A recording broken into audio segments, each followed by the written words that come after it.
তো তোমরা যারা কতুলপুরে ঠাকুর দেখতে আসছো তাদেরকে বলি, যে 5টা প্যান্ডেল তোমরা কিন্তু একদম মিস করবে না। সেগুলোর মধ্যে প্রথমে যে প্যান্ডেলটা দেখতে পাচ্ছ এটা হচ্ছে মিলমোড়ের।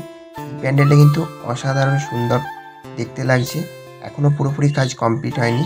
তো দেখতেই পাচ্ছ। তারপরে কিন্তু নেতাজি মোড়ে যে প্যান্ডেলটা আছে এটা হলো বিষ্ণুপুরের যে রাসমঞ্চ আছে, রাসমঞ্চের আদলে তৈরি করেছে, পুরোপুরি খড় দিয়ে। দেখতে পাচ্ছ ভেতরেই কিন্তু রাসমঞ্চের যে মঞ্চটা সেটা কিন্তু তৈরি করা হয়েছে। এটাও এখনও পুরোপুরি কমপ্লিট হয়নি, কাজ চলছে। এটাও কিন্তু প্যান্ডেলটা অসাধারণ দেখতে লাগছে। তোপ বা কামান তৈরি করা হয়েছে।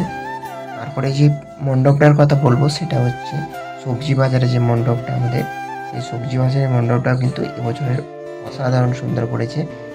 এটা হলো ভেতরের দিকটা, দেখতেই পাচ্ছ এখনও সমস্ত কিছু কাজ কমপ্লিট হয়নি।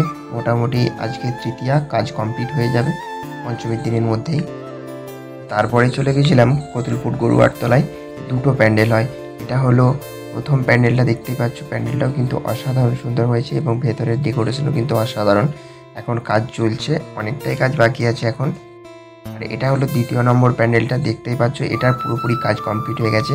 কতুলপুরের মধ্যে সবথেকে ভালো প্যান্ডেল আমার লেগেছে গরুহাটতলার এই প্যান্ডেলটা। যেমন বাইরে থেকে দেখতে লাগছে, ভেতর থেকেও কিন্তু অসাধারণ দেখতে লাগছে। ভেতরের ডেকোরেশনও কিন্তু আরও অনেক কিছু অ্যাড হবে এতে, এখনও পর্যন্ত সমস্ত কিছু অ্যাড হয়নি।